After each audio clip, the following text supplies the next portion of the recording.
Central Asia Business Council webinar, the first webinar on energy cooperation. On behalf of Federation of Indian Chamber of Commerce and Industry, FICCI, India's Apex Industry Association, and my own, I welcome Mr. Daulat Zakarianov, Head of Division of Implementation and Monitoring of Renewable Energy Objects of Department of Renewable Energy of Ministry of Energy of Republic of Kazakhstan. Mr. Arun Kumar Chatterjee, Indian Ambassador to Kyrgyz Republic. He will be joining virtually. He has joined virtually. His Excellency Mr. Nurlan, Ambassador of Kazakhstan to India. He also joined virtually. His Excellency Mr. Dilshad Akatov, Ambassador of Uzbekistan to India. He is also joining virtually. We have with us Mr. Bandaru Wilson Babu, Joint Secretary, Eurasia Division, Ministry of External Affairs, here with us. Ms. Nazira Katipova, Head of Foreign Relations, and Mr. Sadikov Asan, Consultant, Wind Energy from Trade and Commerce and Industry of Kyrgyz Republic. Ms. Rustamova Manzura, Deputy Chairman of Chamber of Commerce and Industry from Republic of Tajikistan. Mr. Dovlet, Head of Service of Renewable Energy Sources in State of Electric Power Corporation under Ministry of Energy of Turkmenistan, and Ilmira, Chairman Advisor to International Affairs, Chamber of Commerce and Industry of Turkmenistan. We have our Kyrgyz diplomat Asel here joining us from the hub here in FICCI, and all participants from India and Central Asia at today's interaction. I welcome again. Before I begin, I would like to mention a few important announcements. This webinar is live telecasted now on FICCI YouTube channel. Kindly note that if you would like to ask a question, please use the written chat feature to submit a question in prior, and we can address it during our Q&A session by the end of the interaction. Please ensure that your mic is muted and web camera is on. Kindly use the unmute option only when required to share your audio with the group. Today's interaction, I believe, will lead to a fruitful discussion with agenda to explore opportunities and address challenges along with the way to meet our sustainable needs with green solution and durable economic ideas. We at FICCI continue to support India's effort to develop its economic relation with Central Asia and help to create new and emerging business opportunities further to enhance existing channels of connectivity in this most challenging time. Let us begin our discussion now today and set forward a broad outline to enhance energy cooperation between India and Central Asian region. With these words, I would like to request Mr. Manish Singhal, Deputy Secretary General of FICCI, to share his welcome remarks. Please welcome Mr. Singhal. Thank you, Devasmita. Mr. Wilson Babu, Joint Secretary, Ministry of External Affairs, Mr. Dinesh Jagdale, Joint Secretary, Ministry of New and Renewable Energy, our diplomats in Central Asian countries, Central Asian diplomats with us here or joining us virtually, my eminent speakers from Central Asian countries who would speak on energy cooperation, and all other business delegates. I believe there would be about 45 business delegates joining from around the world, and maybe especially Central Asia and India. As Devasmita already mentioned, we all are here to look at opportunities in energy cooperation between India and Central Asia.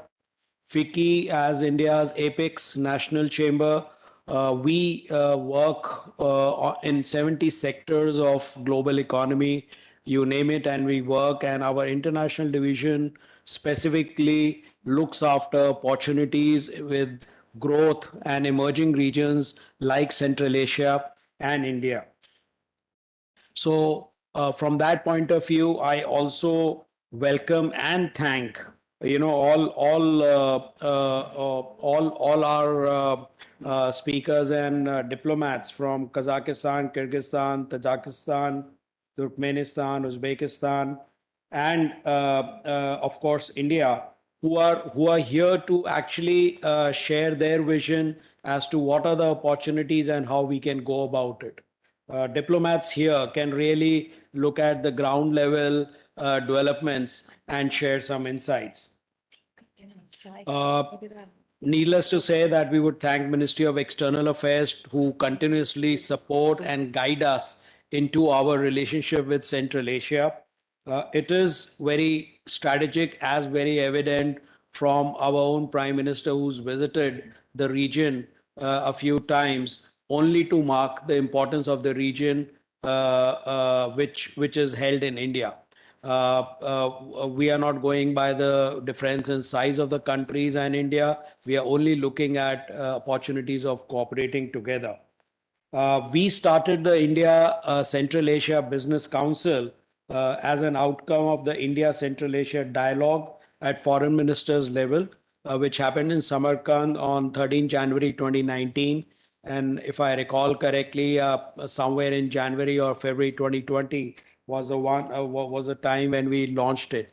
And we had a second meeting. Of course, one meeting got skipped last year because we all were attempting to meet in person, hoping for things to become easier for travel.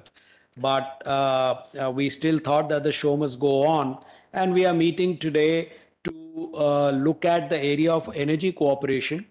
As a background, I may share that in the last council meetings, we have identified 4 working areas or working groups, we can call them, of which energy cooperation, of course, was one area. And when I say energy, it's both fossil fuels and renewable clean energy. The second was air corridors and tourism. The third was agro food processing. And the fourth, of course, was pharma, life sciences, and healthcare. So we are looking at the first aspect today, and surely there'll be similar deliberations for the next 3 work areas which we have discussed. The backdrop in which we are looking at this cooperation is twofold. One is India's own energy needs and the need for energy security. You all know that we are one of the largest importers of hydrocarbon fuels in the world, adding a lot to our import bill. And we are now moving at a very fast pace to move as much away as possible from fossil fuels to renewable and clean energy.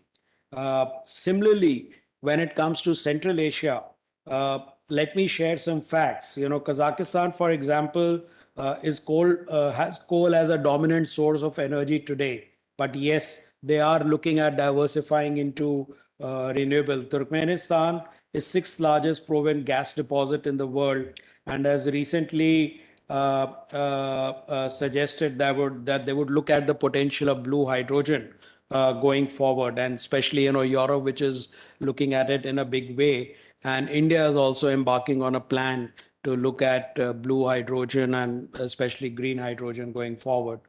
Kyrgyzstan, Tajikistan are always referred to as the hydro powerhouses, with I think over 90% of their annual electricity coming from hydropower. And Uzbekistan is also one of the largest producers of natural gas in the world. So that probably gives us all a bit of clarity why we are talking about energy cooperation today. Of course, before I conclude my opening remarks, I would just want to leave people here with a few suggestions that which also concern our other 3 working groups we have to work on. One is that while we continue to reduce our dependence on hydrocarbon fuels and energy consumption, we need to look at forming some formal working groups between industry and in India and Central Asia to look at cooperation in the renewable energy area. Second is that there is a huge potential to look at adopting latest technologies, which India is adopting in a very at a very fast pace on a renewable energy transition. Now, these technologies, including scaling up manufacturing towards clean energy, these technologies also require a very efficient trade corridor. And I think to that extent, the INSTC is one such opportunity, besides looking at air corridors, which was our other working group we decided. And last but not the least, one of the other ways to looking at energy cooperation is probably to have joint R&D effort so that a clean energy transition becomes easier for both India and Central Asia, and we probably complement each other wherever possible. With this, once again, I would like to welcome all delegates from Kazakhstan, Kyrgyz Republic, Tajikistan, Turkmenistan, Uzbekistan, and India for this discussion on energy cooperation. I hope the interaction takes us forward before we meet physically for the next India Central Asian Business Council. Thank you. Thank you, Mr. Singhal, for your warm welcome address. Today, we are extremely delighted to have amongst us Mr. Bandaru Wilson Babu, Joint Secretary, Eurasia Division, Ministry of External Affairs, Government of India, who continues to play a key role to successfully implement various Government of India's initiative, especially in the development of India's relation with Central Asia. Kindly join me in welcoming Mr. Wilson Babu to deliver the special remarks and share his perspective on the topic. Thank you. Deputy Secretary General of FICCI, Mr. Manish Singhal, Joint Secretary, Ministry of New and Renewable Energy, Mr. Dinesh Jagdale, Ambassador Arun Chatterjee, Ambassador Dilshad Khato, Ambassador Nurlan Yalgasbayev, Excellencies and representatives of the embassies of India and Central Asian countries, representatives of the business community, chambers of commerce from both India and Central Asian countries, ladies and gentlemen. It's my privilege and pleasure to take part in today's webinar on energy cooperation being organized by the India Central Asia Business Council. As you are aware, India and Central Asian countries are bound by historical and cultural ties that go back to several millennia. Central Asia is very much part of India's extended neighborhood. In the past, we shared a common geography and exchange of people, ideas, goods, and traditions in both directions. As developing countries, India and Central Asian countries experience similar challenges and opportunities for the development of our people.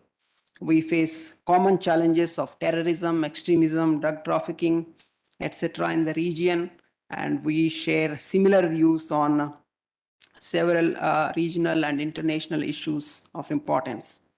A new chapter in our relations began 30 years ago when India became one of the first countries to open diplomatic relations with all the Central Asian countries. Prime Minister Shri Narendra Modi's historic visit in 2015 was instrumental in elevating our relations to a new level. India's entry as a full member into the SCO in 2017, the launch of India-Central Asia dialogue at the level of foreign ministers in 2019, and the first ever India-Central Asia summit in January this year have consolidated our ties. Regular meetings of foreign ministers, trade ministers, culture ministers, secretaries of national security councils, as well as the proposed India Central Asia Center in New Delhi will further deepen our relations. India has long been involved in the capacity building and human development of the Central Asian countries. More than 6,200 professionals and 1,500 students from the Central Asian countries have undergone training under ITEC and ICCR scholarships in India. India had offered $1 billion line of credit for implementing developmental projects in Central Asian countries. We have also concluded framework agreements for implementation of high impact community development projects in all the Central Asian countries. As our External Affairs Minister said, India will remain a committed and reliable partner in the developmental journey of the Central Asian countries. Despite the geographical proximity, trade and economic cooperation between India and Central Asia remains below the potential, owing mainly to lack of overland connectivity. We have taken steps to overcome the connectivity issue through initiatives like the International North-South Transport Corridor, Chabahar Port in Iran, and our joining of Ashgabat Agreement, TIR Convention, etc. As Deputy Secretary General mentioned, we could also explore air corridors between India and Central Asia for high value and perishable goods. As agreed at the India Central Asia Summit in January this year, we are looking forward to holding the first meeting of the joint working group on using Chabahar Port in India later this year. With regard to the harnessing of renewable energy, India has made substantial progress over the past decade. Today, India ranks fourth in terms of installed capacity of renewable energy in the world, fourth in wind power, and fifth in solar power. The share of non-fossil fuel energy has reached 40% of India's energy mix. In August last year, National Hydrogen Mission was launched by our Prime Minister to make India a global hub in the production and export of green hydrogen. Honorable Prime Minister's initiative of One Sun, One World, One Grid aims to build a transnational electricity grid which will supply electricity across the globe in a phased manner. India also took the initiative to establish the International Solar Alliance as a means for massive deployment of solar energy for effective implementation of the Paris Agreement. India stands ready to share its experience and expertise in renewable energy, and we look forward to welcoming the Central Asian countries in the International Solar Alliance and the One Sun, One World, One Grid initiatives. At the same time, we should keep in mind that India remains dependent on imports of fossil fuels. India is currently the third largest energy consumer in the world, and imports contribute to 85% of our crude oil requirements and about 50% of natural gas requirements. During the last financial year, India imported more than 210 million metric tons of crude oil and 23 million metric tons of liquefied natural gas. India's installed capacity of more than 400 gigawatts of electricity is expected to grow by 6 times in the coming 2 decades due to rising incomes and improved standards of living. As Deputy Secretary General mentioned, the Central Asian countries are endowed with rich natural resources. Turkmenistan is among the top 5 countries of the world in proven reserves of natural gas. Kazakhstan has substantial reserves of crude oil, and considerable reserves of natural gas are found in Uzbekistan. The mountainous countries of Tajikistan and Kyrgyz Republic have a huge potential for hydropower. Despite such complementarities, the share of energy exports from Central Asian countries to India remains minuscule. This underlines the need for enhanced connectivity between India and Central Asia. So in conclusion, I would like to thank FICCI and ICABC for organizing this timely webinar.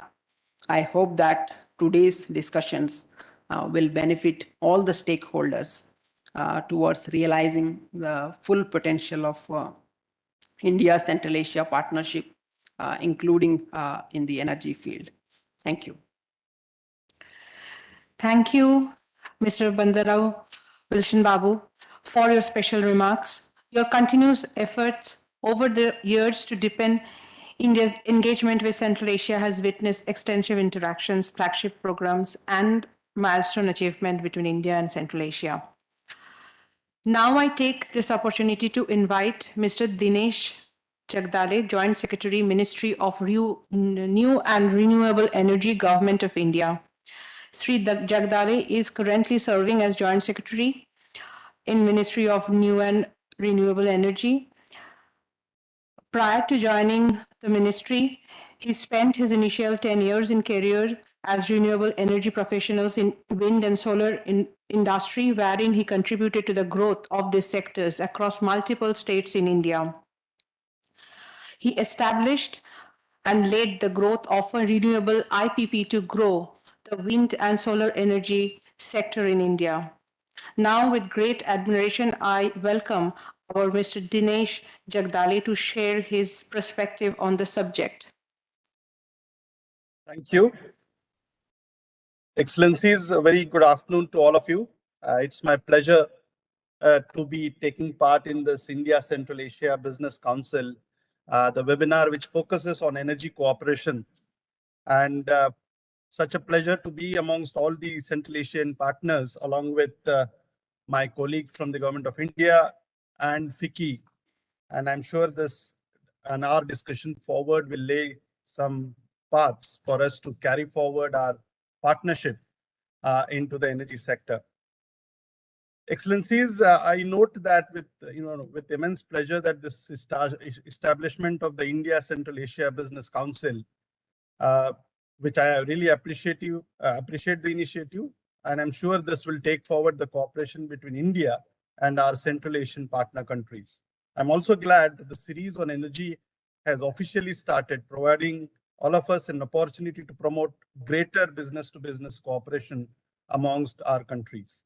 Kazakhstan, Turkmenistan, Uzbekistan, we do all know that they have large reserves of oil and gas, while countries like Kyrgyzstan and Tajikistan have large hydro potentials. And these potentials in this era where we are talking of energy transition come equally handy and complement each other. Excellencies, India is implementing one of the largest and the fastest energy transition program by focusing more on large-scale development and deployment of renewable energy. As the aspirations and potential of our citizens continue to achieve new heights, energy demand is set to grow. And that is actually applicable in all our countries. And we together have to be ready with a solution that is sustainable, clean, and environmentally friendly. However, we all agree that this transition, while it is happening, the problem of global warming, which we all are contributing to keep the temperatures well below 2 degrees, and therefore our energy infrastructure becomes very critical. And our energy infrastructure has to be within the domains that provide us clean source of energy, and renewables as such form to be a very important aspect of this entire infrastructure that we're building. The Central Asia region, as I do understand, has very good solar and wind potential, and it still remains untapped. And while we have several bilateral cooperations with some of the countries, and when I was discussing with under our joint working groups, there is a lot of potential that India and the Central Asian partner countries can develop the renewable energy market in this region. This would help all of us to transit for a faster transition and build a resilient energy infrastructure and attracts investments to the sector. As the Deputy Secretary General and my colleague Joint Secretary mentioned, we have a 403 gigawatt of grid today. And out of that 403 gigawatt of electric grid, 161 gigawatt is coming from the RE installed capacities.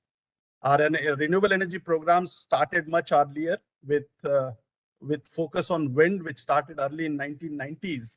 And for the last 10 to 12 years, the solar has become a very prominent source of technology focused area for all of us. With the way we are doing the business, what India has offered, India has brought in competition, and that competitive nature where the private sector investments have come has brought the tariffs to such a level that it is now much lower than the fossil power cost that we can get. And therefore, the pace at which we are growing, the revised NDCs that we have submitted talk about 40 the two indices that elements that we are focusing on. One is absolutely 50% of our capacities, electric capacities by 2030 will come from non-fossil based sources. As you are all aware, when we had announced our NDC at the Paris Climate Agreement, we had announced that about 40% of our capacities will come from non-fossil based sources by 2030. But I'm pleased to state here that we have achieved more than 41. It's today almost 41%. So we achieved this feat 9 years ahead of the schedule. And therefore, we have revised our targets to 50% to be achieved by 2030. As my colleague Joint Secretary mentioned, our demand is growing.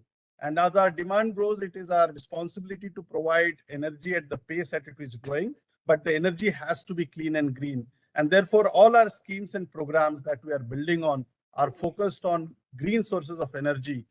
And wind and solar takes prominent place in the entire energy mix, renewable energy mix that we are talking. While I mentioned this, while we are doing these large-scale programs, we are also focusing on distributed RE. We are also focusing on solarizing the agriculture sector. We do have rooftop programs. Therefore, most of our programs and schemes that we are building are citizen-centric. It is our passion to do so, to provide clean sources of energy to each and every household. And that is where we are doing a lot of effort. As you might have seen over the last 8 to 10 years, the pace at which we are growing, solar has become cost competitive, as we said. And therefore, next decade of action as we speak by 2030, we expect that the renewable energy is going to take prominent as the front runner in the overall energy mix. For this to happen, we need to also work on storage elements. Hydro power forms a very natural source of power that actually minimizes the variability in the renewable energy sector. And therefore, for some of the countries here as our partner countries in Central Asia have much more hydro potential, and we are keen to understand their growth, how they are doing it. And we will also be very keen to look at the opportunities there as well.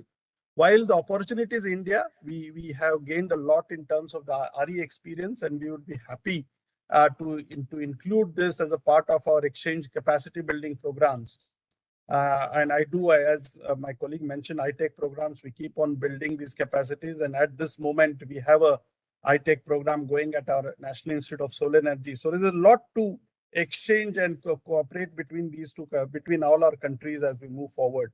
There is a lot of scope for private to private sector engagements. I am sure that some of our companies are very active in Central Asian countries, whether it's the transmission infrastructure, whether it's the hydro potential installations. And coming up forward, I do realize that solar and wind are going to be also a mainstream areas in some of your countries. And we would be very happy to collaborate and share our experiences with you, and private sector companies can participate so that all the experiences and learnings that we have in our country can also be coming handy when you actually venture into those sectors.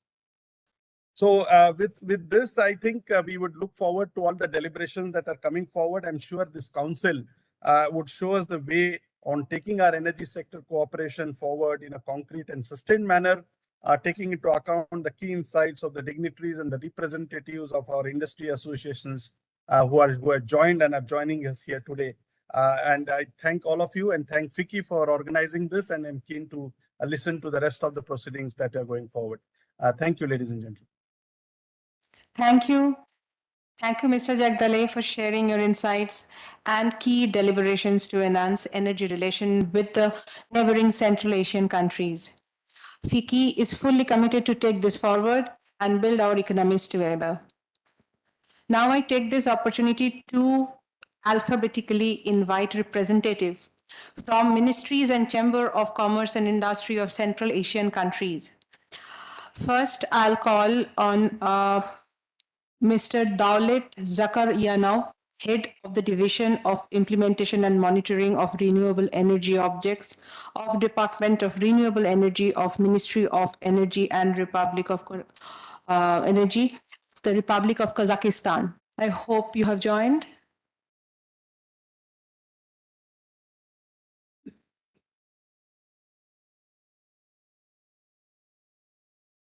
Good afternoon, everyone. He joined, but he's in the attendees list. Can you please move him into the organizers list? Irlan, we couldn't hear you properly. Can you be a bit louder? I'm saying that he's in attendees list. He joined with the link, but he was not able to switch on his mic and the video. We will get him. Yes. Meanwhile, I'll move on to the next country, Kyrgyz Republic, Ms. Nazira Katipova and Mr. Sadikov Asan from Kyrgyzstan. Mr. Sadikov Asan, consultant wind energy from Chamber of Commerce and Industry of Kyrgyzstan, and Mr. Nazira Katipova is head of foreign relations from Chamber of Commerce and Industry of Kyrgyz Republic. Good day. Can you hear me? Yes, Nazira, we can hear you. Okay, Thank you for joining. Dear Mr. Manish Singhal, deputies and all representatives of Asian countries and India as well, who are representing today here. I'm very glad to participate this very important meeting. And I hope that today's our work will have significant and effective results in energy sector between all our countries. From our side, from Kyrgyz country, we have representative Mr. Sadikov Asan. He is a representative of Kyrgyz Wind Systems Company, and he can give more detailed information about energy sector. But Ms. Debasmita, I think that he is also in another list and he cannot give a speech. Can you check, please? Okay, Nazira. So should we, wait for him or he will join? No, he's attending, but just... Nazira, can't hear you. Sorry? He is also in attendee list. He cannot give a speech, I think that. Okay. Can you check, please? Is it possible to give him a right Yeah, we are checking. Okay.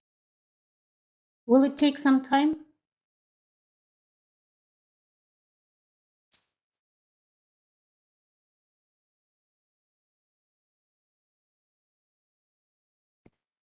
His name is Sadikov Asan. But we can't see, has he joined in the attendee list?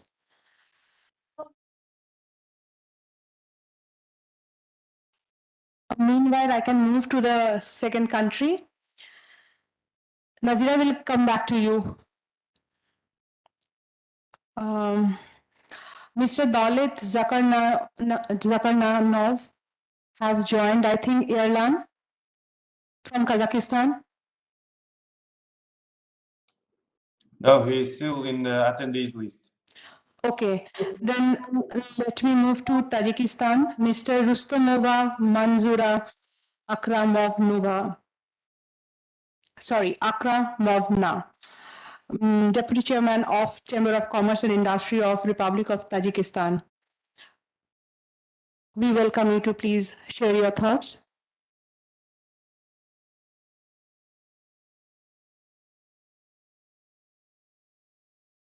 From Chamber of Commerce of India. Hello? Can you hear me? Hello? Hello? Can you hear me? Yeah, we can see you. Okay. We can hear you also, but if you can be a bit louder.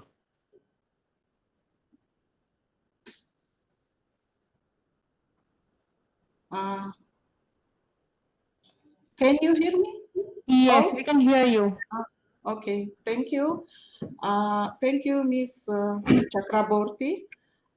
Dear Mr. Manish Singhal, Dr. Adarsh Svaika, Danesh Jagdel, and dear participants of the Business Council.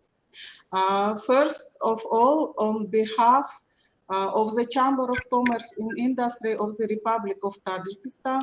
Let me welcome all of you at this event and warmly thank the Federation of Indian Chamber of Commerce and Industry for the good organization on this event.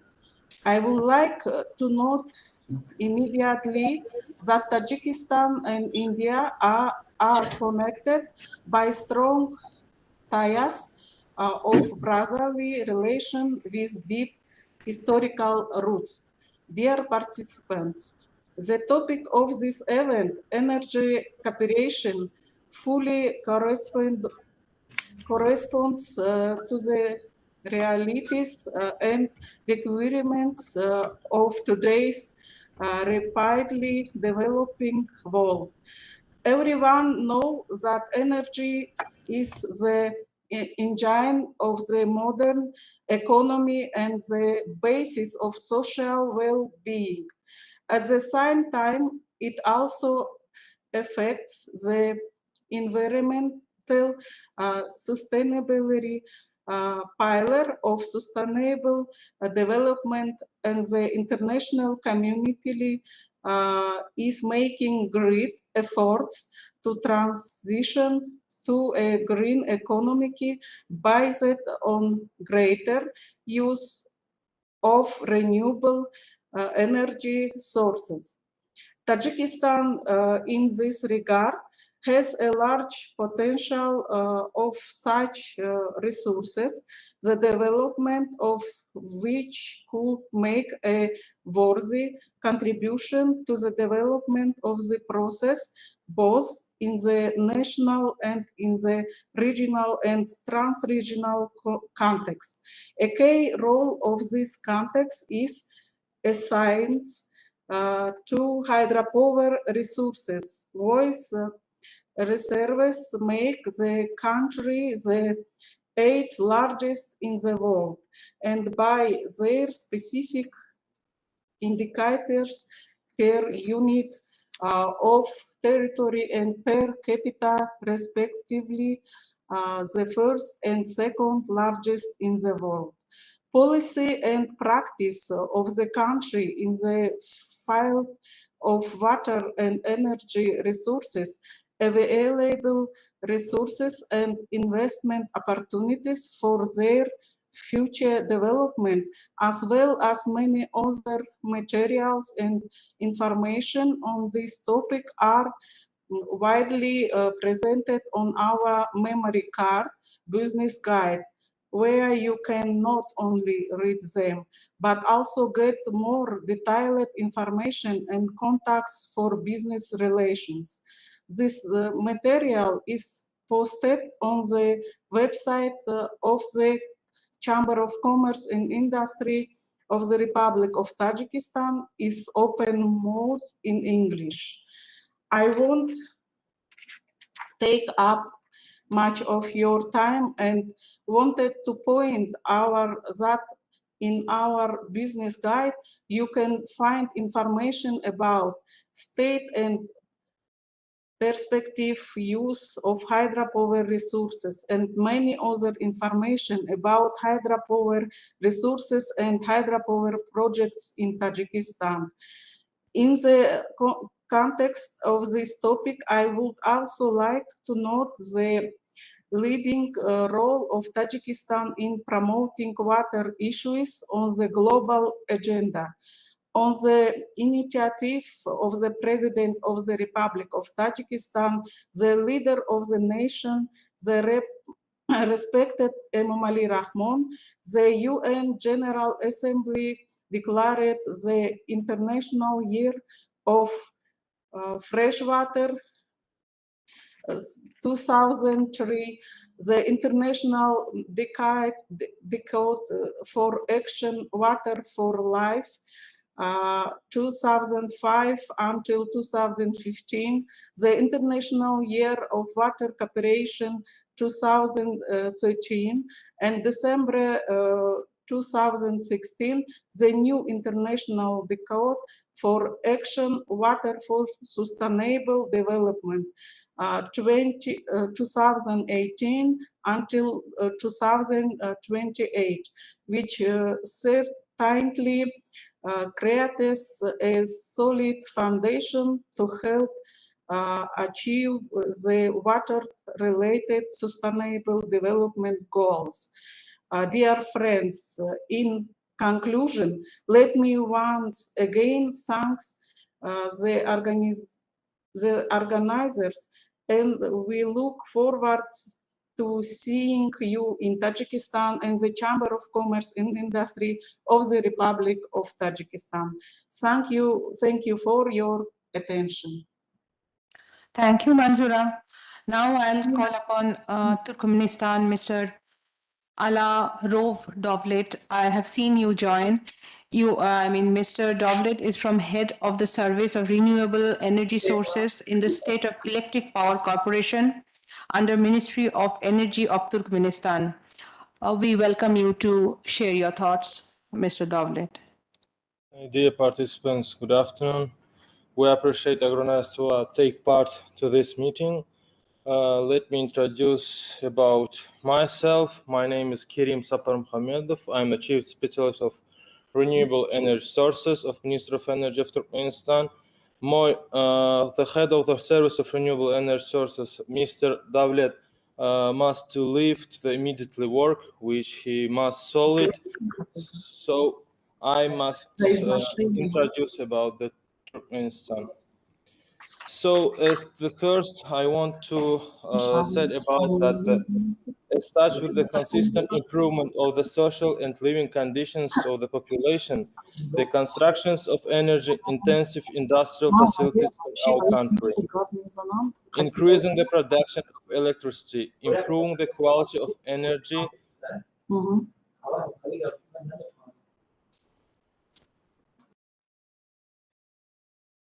Hello? We lost you, Mr. Karim. We lost you. So, do you hear me now? Yeah, please be a bit louder. Okay. So, how I mentioned before, the electric power industry is one of the leading export-oriented industries in Turkmenistan. Based on the gradual transition of the country's economy to market relations, special attention is paid to the electric power industry. Depending on the need for electricity, the outstream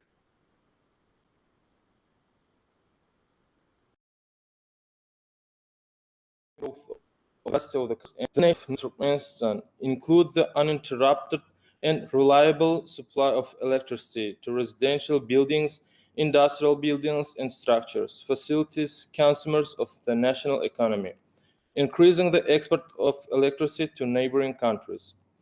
I mentioned that the main goals of the electric power industry include that ongoing and uninterrupted supply of consumers, introduction of new technologies into production, carry out environmental measures to reduce harmful production impacts on the people and the environment, export electricity and carry out activities to increase electricity exports, carry out work and the implementation of economically sound projects for the use of renewable energy sources.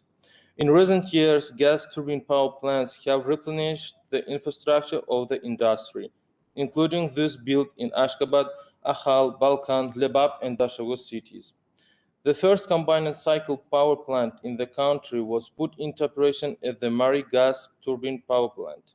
Another gas turbine power plant with a capacity of 432 megawatts was built and put into operation in the Charjo trap of the Lebap city. For the purpose of uninterrupted supply for electricity, a project is underway to build high voltage power lines, Akhal Balkan and Balkan Dashavut. Within its framework, overhead power lines with a voltage of 500 kilowatt and a voltage of 220 kilowatt will be laid. In addition, two substations with a voltage of 500 drop 220 110 kilowatt and two substations with a voltage of 220 drop 110 kilowatt will be put into operation. The project for the construction of the Turkmenistan, Afghanistan, Pakistan power transmission line is of particular importance, which will be laid in parallel with the Tapi gas pipeline. The huge potential of the energy industry of Turkmenistan attracts participation in joint projects of global business circles and investors.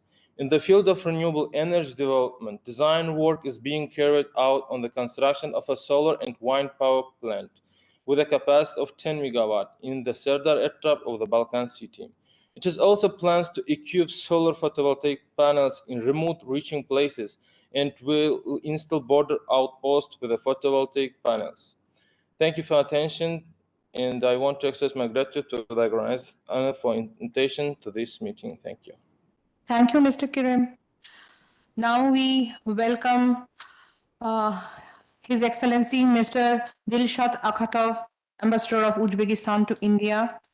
We are really grateful to you, Excellency, as you have joined us on behalf of Chamber of Commerce of Industry, Uzbekistan, who is our council member. We welcome you to share your thoughts. Thank you, Ms. Devasmita. Namaskar, good afternoon, dear participants, excellencies, honorable guests, and including, of course, our brotherly Central Asian countries. It's a great honor for me to attend today's event, very important event in the Central Asia Business Council webinar on energy cooperation.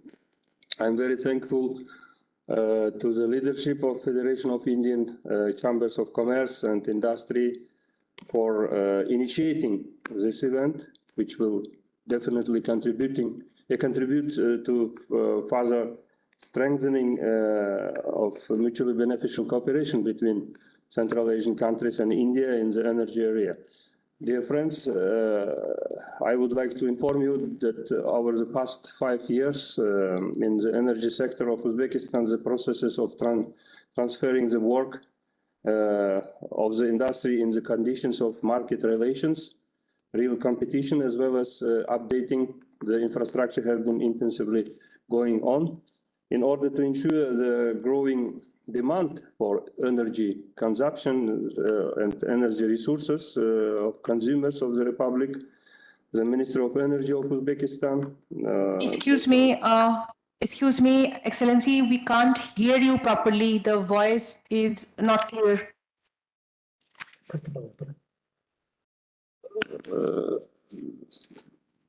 Hello, do you hear me? No, not really. Is it okay now? It's better. Please continue. As I mentioned, over the past 5 years in the energy sector of Uzbekistan, the processes of transferring the work of the industry in the conditions of market relations, real competition, as well as updating the infrastructure have been intensively going on for ensuring the growing demand for energy resources of consumers of our country. The Minister of Energy of Uzbekistan, based on expert analysis, has been given the task of increasing electricity generation by 2 times by 2030.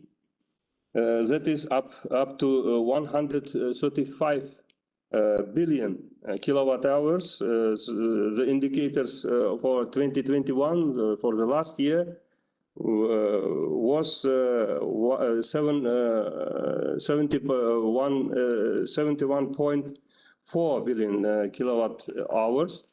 And in recent years, much attention has been paid to the renewable and modernization of electrical networks and transformer points. That is infrastructure that serves to deliver a growing amount of electricity to the consumer. Currently in the country, the bulk of electricity is produced at thermal power plants. The available production capacity of the thermal power plants today is almost 15,000 megawatt. In 2000, this figure was about 8,000 megawatt. In 2016, 11,000 megawatt. That is our over 16 years, 3,000 megawatt have been practically commissioned, and the same number only in recent years. Such an increase in production capacity in 2017-2021 was achieved mainly due to the commissioning of new combined cycle units at the Navoi, Talimarjan, Tashkent, as well as Tachiatash and Fergana thermal power plants. A new Turakurgan thermal power plant with a capacity of 900 megawatt was also launched. A special place is given to the growth of electricity generation, including with the participation of projects of renewable energy sources. One of the main aims is to increase the installed capacity of solar and wind power plants to 8 gigawatt by 2026. In the introduction of modern energy-saving technologies and equipment, cooperation with recognized international leaders in this area, including Indian partners, plays a significant role, of course. India is currently the world powers and world's third largest consumer of electricity after USA and China, and the third largest producer of renewable energy. We know that the Indian government is prioritizing expanding India's solar power development capacities, a rapid expansion of which is designed to help the country meet projected energy demand. Cochin International Airport in Kerala became the world's first solar-powered airport, for example. India also has a railway station in Guwahati, Assam, which is completely solar-powered. The country's first and largest floating solar power plant was built on the Banasura Sagar reservoir in Wayanad, Kerala. Taking into account the Indian experience, Uzbekistan is ready to establish cooperation with Indian colleagues on the implementation of joint projects for the production of solar modules, batteries for energy storage, and the production of other renewable energy systems. The Uzbek side, with a great pleasure, invites Indian companies to participate in upcoming tenders in 2022 this year and for next year also 2023. In order to be aware of upcoming projects in the power sector, they can get detailed information from the website of the Ministry of Energy of Uzbekistan, minenergy.use/n. We are also interested in implementing hydropower projects with Indian partners. The Tupalang, Busu, Akavak, and Kishrau hydroelectric power plants are currently in the process of being modernized and will increase the capacity by a total of 152 megawatts. The process of forming a legislative base for ensuring the energy security of our country and developing the energy sector based on a market economy is underway intensively. This will allow authoritative international companies to participate even more actively in energy development of Uzbekistan. A striking example of the market change that are taking place in the energy sector of our country is the commissioning of new power plants, including thermal, solar, or photovoltaic, wind, which are being built on a fundamentally new basis for the energy sector of Uzbekistan public-private partnership.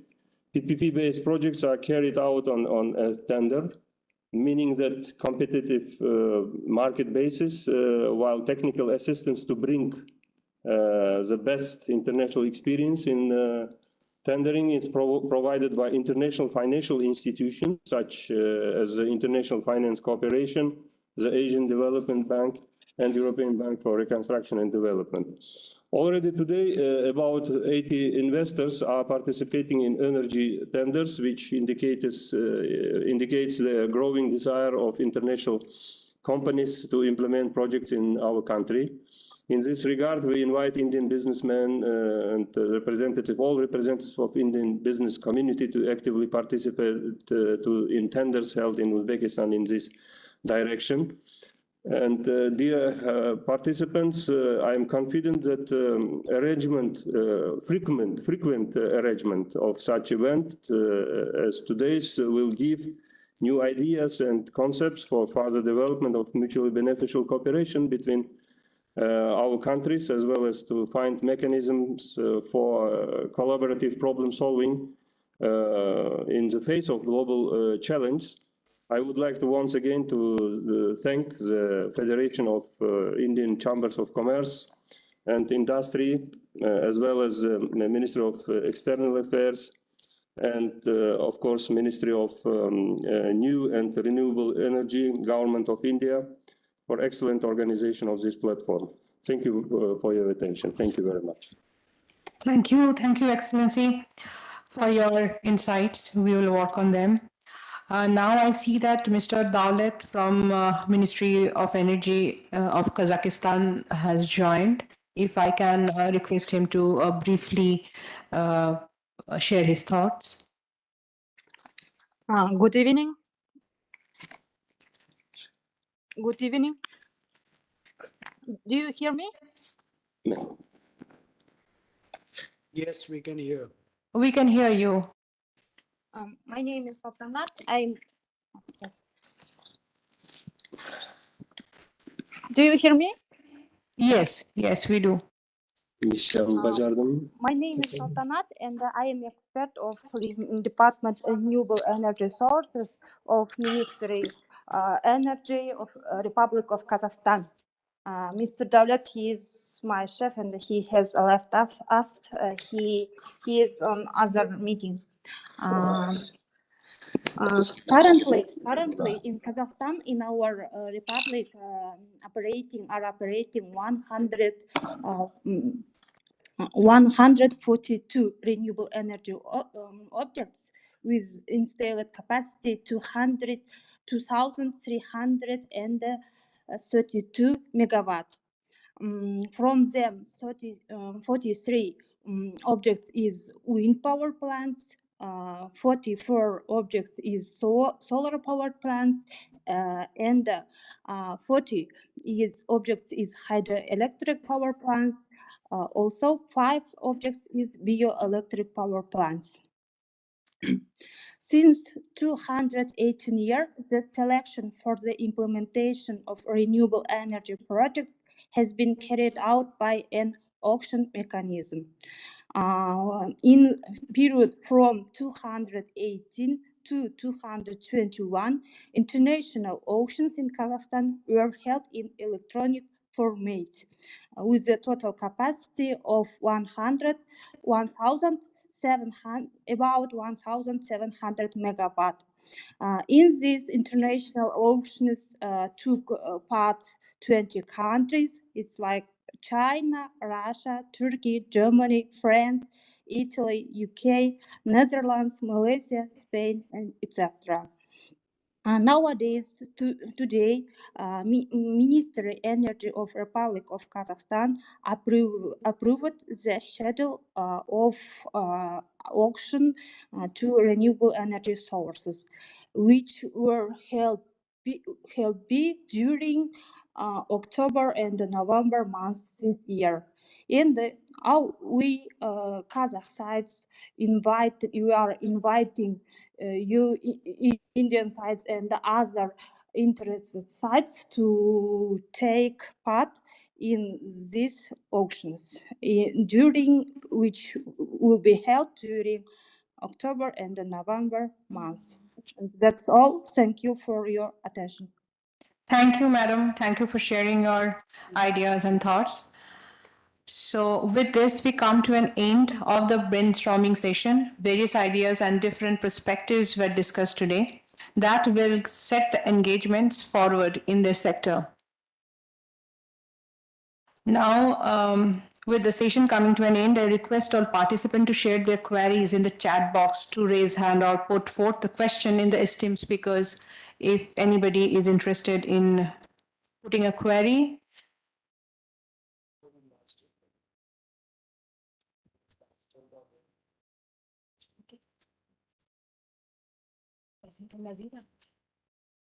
I think she left. I think I'll stay. Yes, Nazira, Mr. Asaf was there. Mr. Asan, Sadikov Asan has come back. Mr. Rasmita, he had some extremely important meeting he has gone, unfortunately. If you allow me, I can shortly give his speech, if you don't mind. Okay, please go ahead. Please go ahead, Nazira. Thank you very much. Renewable energy sources. Renewable energy sources are becoming a priority in the development of energy in the world. At present, the energy security of the Kyrgyz Republic is ensured mainly by hydropower resources, as well as fossil fuels and products of their processing. The production base of the energy system of Kyrgyz Republic includes 9 large power plants with an installed capacity of 3,953 megawatt, including 7 hydroelectric power plants with an installed capacity of 330 megawatt, and 2 combined heat and power plants with an installed capacity of 862 megawatt, as well as 21 small hydropower plants with a total installed capacity of 61.7 megawatt. At the same time, energy consumption is constantly growing in the Kyrgyz Republic, while the construction of new generating capacities for objective and subjective reasons is lagging behind the consumption with the growth rate of its consumption. The Kyrgyz Republic has huge reserves of renewable energy, mainly hydropower. Additionally, the country's energy resources can be increased through the use of renewable energy types. Due to the seasonal nature of the operation of renewable energy installations, full-scale development of renewable energy in the Kyrgyz Republic will be possibly subject to the export of surplus energy generated in the summer, which will require further development of international cooperation mechanisms and national clean energy trade, which will allow the full use of the country's renewable energy potential. The Kyrgyz Republic can become a regional center of the export of clean electricity and make a significant contribution of the environmental security of the region, as well as a contribution to the global confrontation with climate change. A significant factor in the development of renewable energy in the country can be the transfer of innovative technologies, the attraction of funds and technical assistance from international climate furnish, as well as the joint international development of the potential of renewable energy.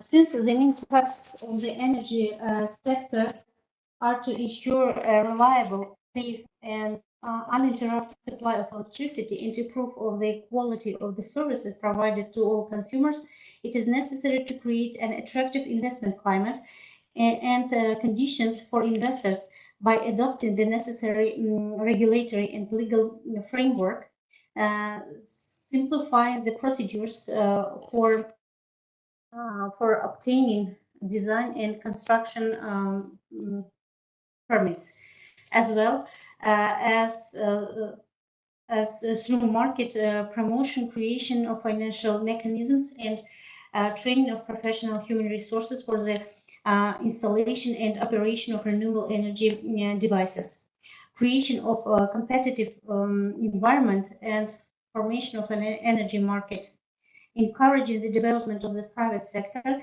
as well as international cooperation and strengthening of external energy policy, aimed to the development of cooperation in the field of green energy and energy efficiency.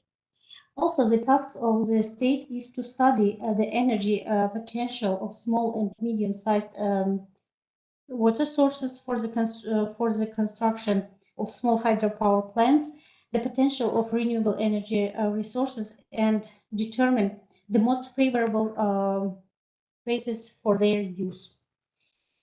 I'm really sorry, but this is short information which we can give now. I would not take much time of yours. Thank you for attention.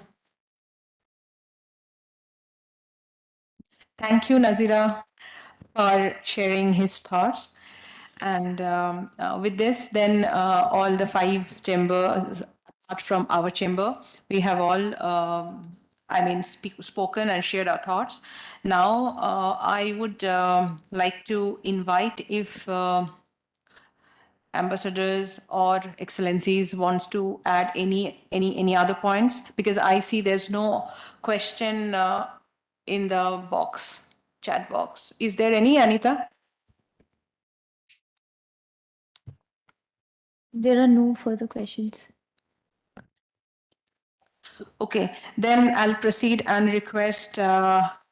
Bhargava, Mr. Commodore Mukesh Bhargava, former member of board, L&T Defense and chairman of Technology Development Committee, FICCI, to share the concluding remarks. Thank you, Smita. Excellencies, the attendees from the various business associations of the Central Asia, distinguished panelists, ladies and gentlemen.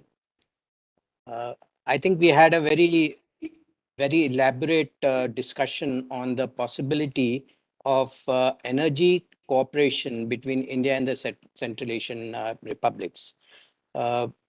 We had a overview from Mr. Manish Singhal, starting with what are the opportunities and how the India's Central Asia Business Council got established on the 13th January 2019 at Samarkand.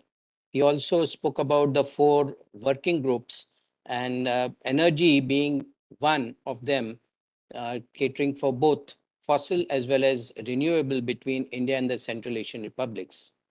He also specified the twofold need for India's energy needs and security, as well as how the Central Asian republics' need can also be met through this kind of a cooperation. He also brought out the various strength of different types of energies at different Central Asian republics and the strength that India has, which can be leveraged to bring, I think, a very nice cooperation between them. He concluded by bringing out the need for setting up a working group for the renewable energy, and most importantly, the second point regarding adoption of the latest technologies in the renewable energy field, which could be leveraged. We had the Joint Secretary from the Ministry of External Affairs, Mr. Bandaru Wilson Babu, who highlighted the historical and cultural relationship between India and the Central Republic right from millennia, and Central Asian Republic being an extended neighborhood. The common challenges, the similar views on international matters make the Central Asian republics and India natural allies. Very strong diplomatic relations, India being the first to acknowledge the establishment of the Central Asian republics, which consolidated the ties, which has been further strengthened by our Prime Minister making cooperation with his counterparts there. He highlighted the need for capacity building of Central Asian republics and the various scholarship and other schemes which are there, including $1 billion line of credit by India for development of the capabilities in the Central Asian republics. A committed and a reliable partnership with the focus on a huge potential for trade and economic development, including what Manish also mentioned in the beginning of establishing an air corridor, the solar alliances, and one sun, one world Prime Minister's mantra that he spoke about. We had the Joint Secretary, Mr. Dinesh Chagdale from the New and Renewable Energy, who spoke about the partnership and the need for the partnership in the energy sector, and most importantly, the business-to-business cooperation between India and the Central Asian republics. Sharing of the clean energy, both solar, wind, as well as the hydropower. He also emphasized the strength of various Central Asian republics in the field of the hydropower, the